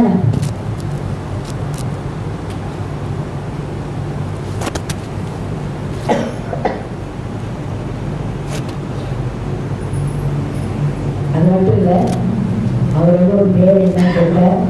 என் பேர் என்னன்னு சொன்ன உடனே உனக்கு என்ன வேணும்னு கேட்டேன்.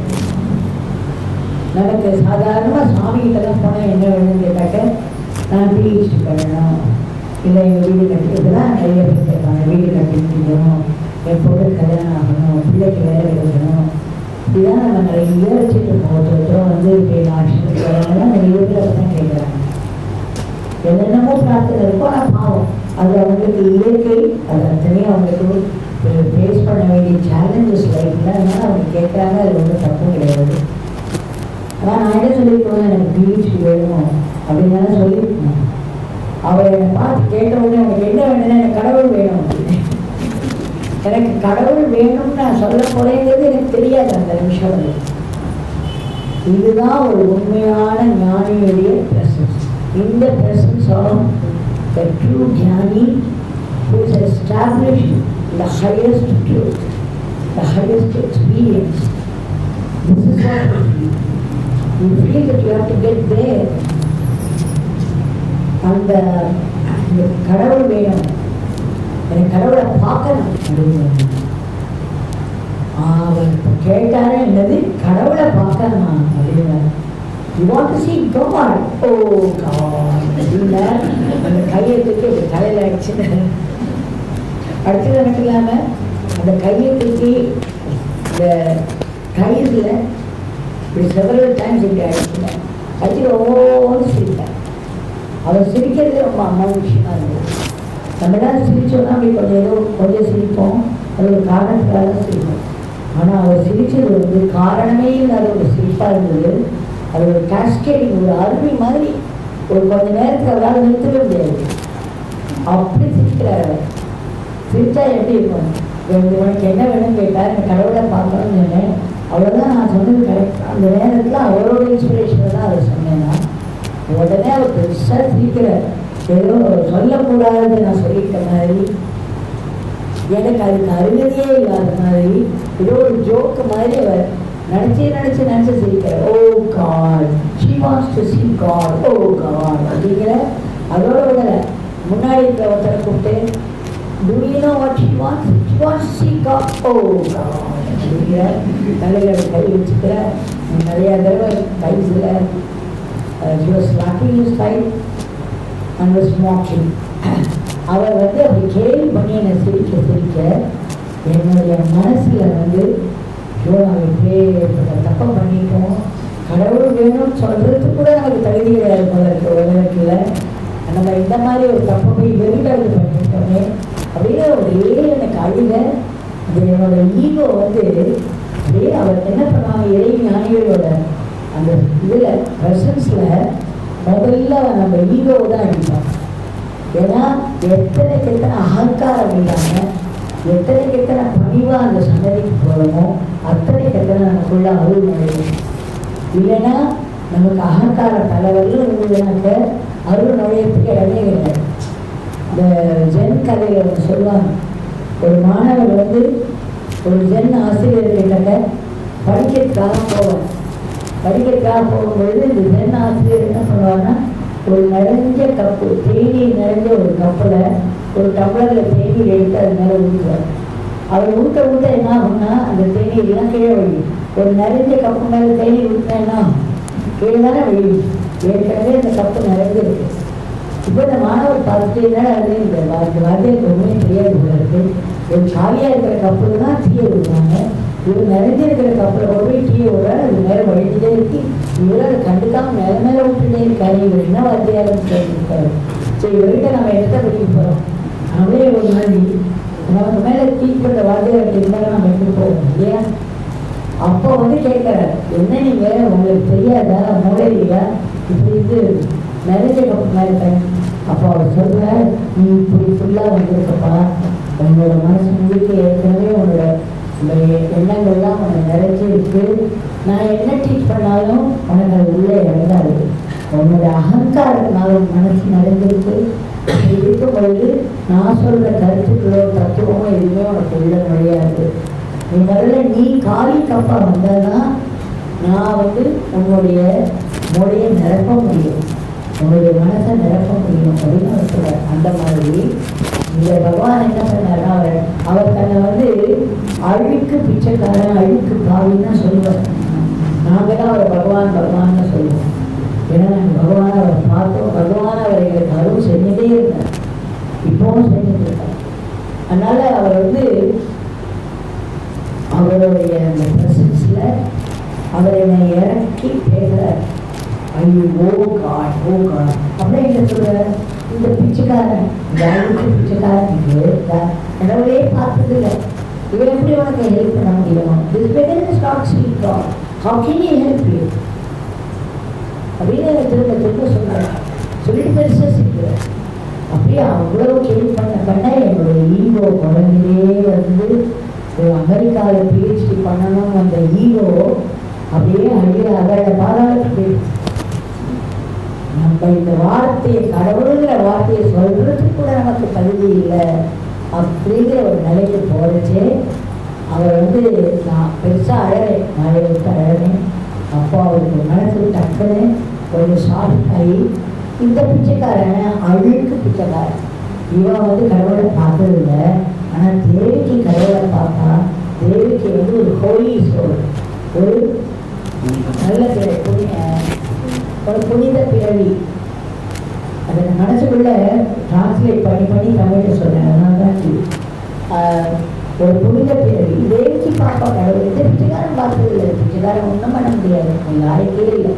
அப்படி திரும்ப தன்னை இறக்கிட்டு இந்த மாதிரி சொன்ன உடனே மறுபடியும் அவர் வேற விதமாக கேள்வி பண்ணார். மனசில் மட்டும் ரொம்ப அழகியாக போயிடுச்சு. அப்போ பக்கத்தில் இருந்த ஒரு அம்மா சொன்னா, சாமி நாங்கள்லாம் புனிதமானவங்களா இல்லையான்னு எங்களுக்கு தெரியாது, ஆனால் உங்கள் வாயிலேருந்து அந்த வார்த்தை வந்துருச்சுன்னா அது சத்தியம். இந்த மொமெண்ட்லேருந்து நாங்கள் புனிதமானவங்க அப்படின்னு அவங்க சொல்கிறாங்க. அது ஒரு பெரிய பதில். அந்த பதில் கடவுளுடைய ஒரு இருப்பில் மட்டும்தான் அதை சொல்ல முடியும். ஒரு டிவைன் ப்ரெசன்ஸ் தான் நம்மளை இன்ஸ்பயர் பண்ணி அந்த மாதிரியான ஒரு பதிலை சொல்ல வைக்க முடியும். ஆனால் அந்த அம்மா அப்படி சொன்ன உடனே சாமியோட முகம் கம்ப்ளீட்டாக மாறி அப்படியே ஒரு தேஜமயமாக ஆயிடுது, ஒரு ரேடியண்ட்டாக ஆயிடுது. அவர் ஒரு கூட்டாக இருக்கணும் அப்படின்னு இந்த கையை அப்படி தூக்கி என் கண்ணை நேரடியாக பார்க்க ரொம்ப ஆழமாக என்னை பார்க்குற மாதிரி மறுபடியும் ரமணரோட கண். அந்த ரமணரோட கண்ணோட அவர் என்னை பார்க்குற அந்த கையை தூக்குறாரு. எத்தனை நிமிஷம் ஆச்சுன்னு எனக்கு தெரியாது. ஆனால் அந்த நேரத்தில் நான் கீழே போயிருந்தேன் ஈகோ, அந்த ஒரு பெரிய கருணை வெள்ளமாக எனக்குள்ளே நுழைஞ்சு என் மனசில் இருக்கிற எண்ணங்கள் எல்லாம் கம்ப்ளீட்டாக எடுத்து என்னோட உடம்புல மனசில் புத்தியில் அகங்காரம் எல்லாத்தையும் ஒரு பேரின்பம்னு சொல்லுவோம்ல, அமைதி, ஒரு பேரமைதி, ஒரு பேரின்பம் நிறைஞ்சு வழிஞ்சு. அதை அனுபவிக்கிறவங்களுக்கு மட்டும்தான் அதை நான் என்ன சொல்றேன், அப்படியே ஒரு deep deep deep peace filled with bliss. ஒரு தாட் கூட இல்லை. நான் எப்போ ஐடியா நிறுத்தினேன்னு எனக்கு தெரியாது, என்ன நடந்ததுன்னு எனக்கு தெரியாது. ஆனால் ஒரு பிளிஸ்ஃபுல் பீஸ் காலையிலேருந்து கால் வரையிலும் அப்படியே ஒரு ஃப்ரெண்டு மாதிரி ஒரு இன்சல்ஜென்ட்டாக அப்படியே நான் ஆட்கொண்டது. அவ்வளோதான் எனக்கு தெரியும். அதுக்கப்புறம் என்ன பண்ணாங்க, டக்குன்னு அதே மாதிரி கேஷுவலாக கையை கீழே கொண்டு வந்த மறுபடியும் தொடையை தட்டி தட்டி he wants to see God. This beggar has not seen God. How can he help her? அப்படின்னு சொல்லி பெருசாக சொல்லிக்கிறார். Oh God, she wants to see God. Oh God, he help. நான் ஆனால் இந்த தடவை அவர் கேள்வி பண்ண எதுவுமே மனசுக்குள்ளே வருது. மனசு ஏற்கனவே நிரம்பி போச்சு, அவருடைய கருணையினால் நிரம்பி போச்சு. அதனால எந்த பாதிப்பும் இல்லை. உடனே டக்குன்னு எழுந்த அப்பாவோட ஒர்க்கு ஓவர் அப்படின்னா எழுந்து போய் ஒரு பாட்டிலில் எங்கள் 3 பேரும் எழுந்துட்டு சொன்னேன், இந்த பிச்சைக்காரன் உங்களுக்கு வெளியில் ஒன்று போகிறேன் அப்படின்னா ஒரு சின்ன பாட்டில் எடுத்துனாங்க. அந்த பாட்டிலில் கற்கண்டு இருக்குது. அது திறந்து ஒரு கற்கண்டு எடுத்து வச்சு எங்கள் 3 பேரும் இப்படி பார்த்தேன். அவர் பார்வையை ஒரு இடத்துல நிலச்சுலாம் நிற்காது, இப்படி பார்த்துட்டே இருப்பேன். ஒரு செகண்ட் தான் ஒருத்தர் மேலே இருக்கும் அவர் கண்ணு.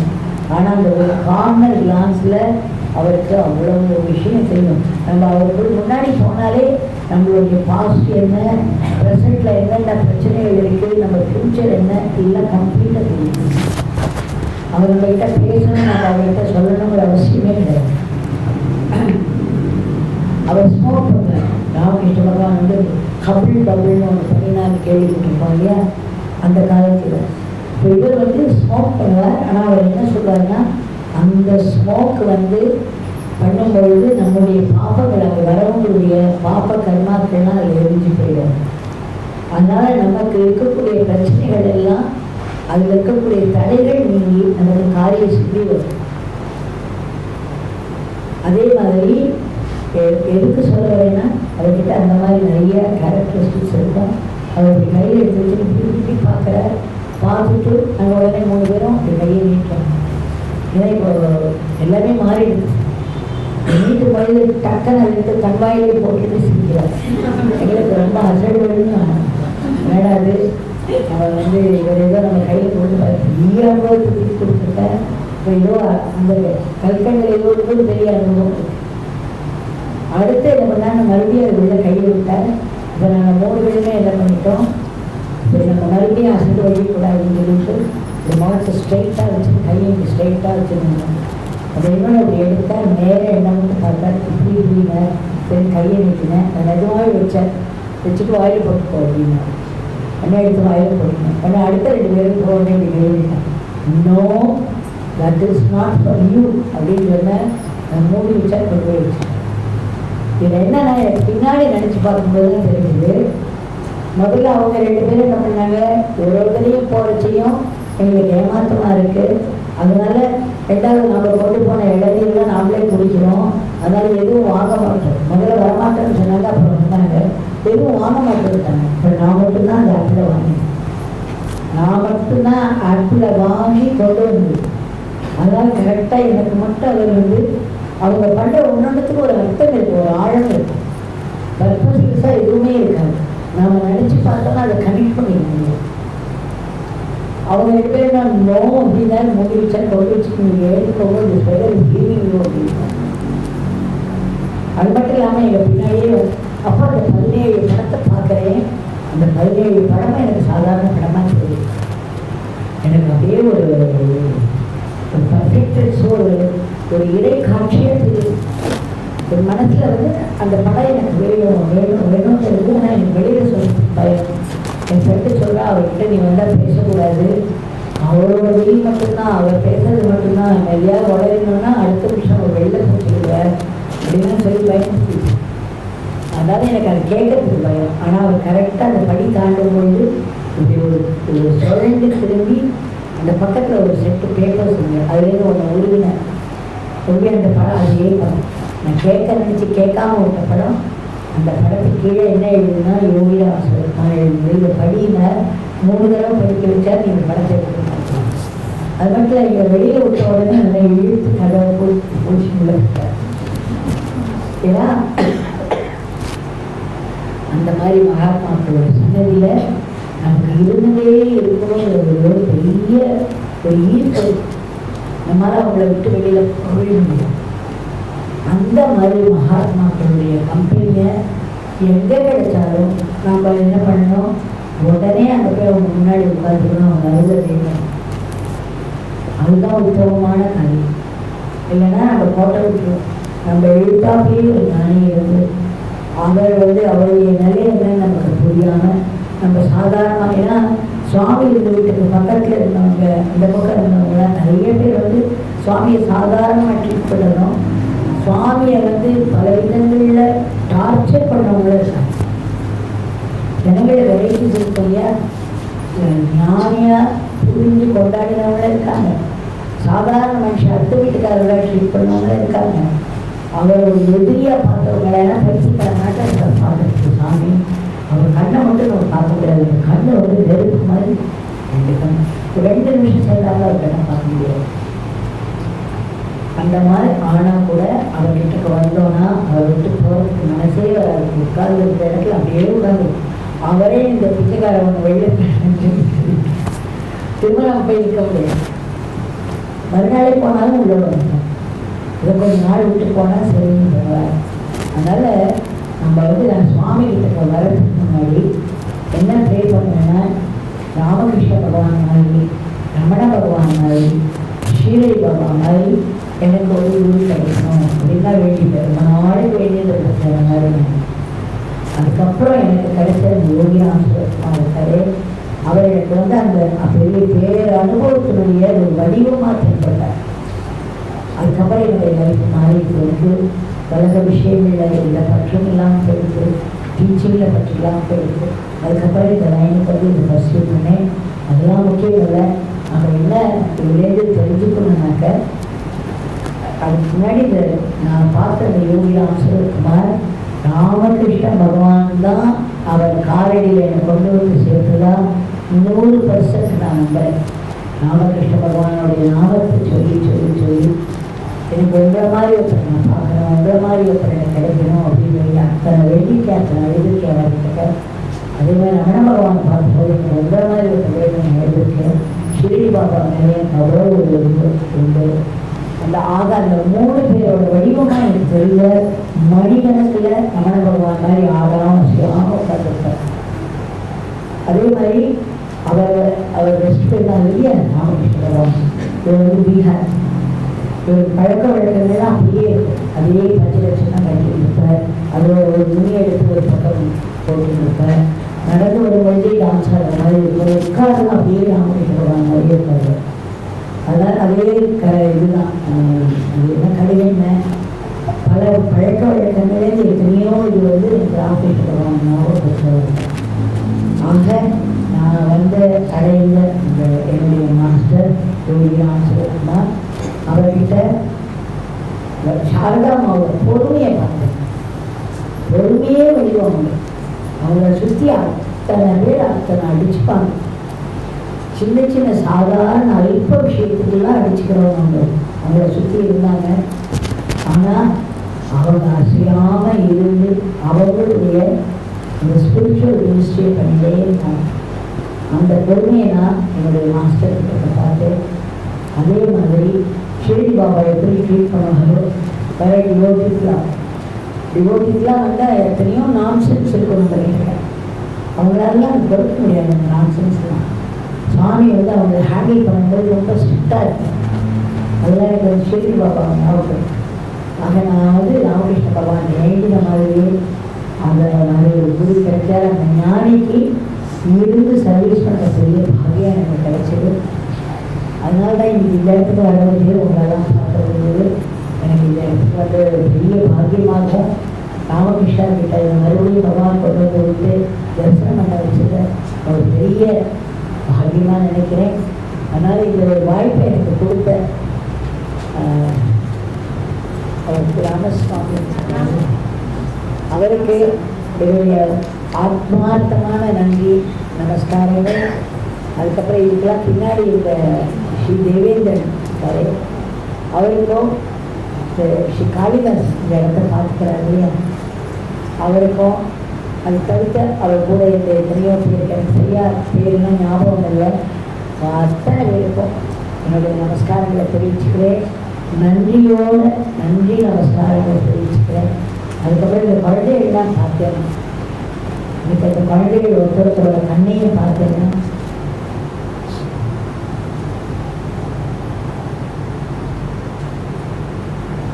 சாரதாமா அவங்களெல்லாம் எப்படி நினச்சிப்பாரு. சாரதாமாலேருந்து இவங்களெல்லாம் பார்த்தா அவங்களுக்கு எப்படி இருக்கும்? ஏன் நம்ம தான் நினைச்சேன். சாரதாமா இந்த இடத்துல உட்கார்ந்து இந்த குழந்தைகளெல்லாம் பார்த்தா எப்படி பார்த்துருப்பாங்க. இந்த குழந்தை அவளுடைய இந்த பார்வையில் எத்தனை ஒரு கருணை இருக்கும், அவங்களுக்கு எத்தனை ஒரு வளர்ச்சி வரும். அதனால இப்போவும் சாரதாமா அங்கே இருக்கா, ராமகிருஷ்ண பகவான் இருக்கா. சுவாமி இவங்களுக்கு எல்லாருக்குள்ளேயும் அந்த வீர உணர்ச்சியை கொடுக்கணும். எதுக்கெடுத்தாலும் அப்படி பயந்து போகிறதும் சோர்ந்து போகிறதும் இந்த பாலில் ஊழின தொழில் சொல்கிறார் குருமகன், அந்த மாதிரி இல்லாமல் ஒரு வீர உணர்ச்சியோட எத்தனை சவால்கள் வாழ்க்கையில் இருந்தாலும் சமாளிக்கக்கூடிய வீர உணர்வு தைரியத்தோட முயற்சியை விடாமல் தொடர்ந்து செஞ்சு எல்லாரும் ஒரு பெரிய நிலைக்கு வரணும் அப்படின்னு நான் பகவானை பிரார்த்திச்சுக்கிறேன். உங்களுக்கு 3 பேரோட கருணையை இருக்கிறதுனால இதெல்லாம் கண்டிப்பாக நடக்கும். உங்களை ஏற்கனவே கட்டி காத்து வர அவங்க உங்களை ஒரு நல்வழி பாதையில் நடத்திட்டு இருக்காங்க. அதனால் அவங்களுடைய ஒரு மரியாதையை அன்பையை நீங்கள் செலுத்தி ஒரு இந்த தெய்வ வழிபாட்டையும் தொடர்ந்து பண்ணணும்னு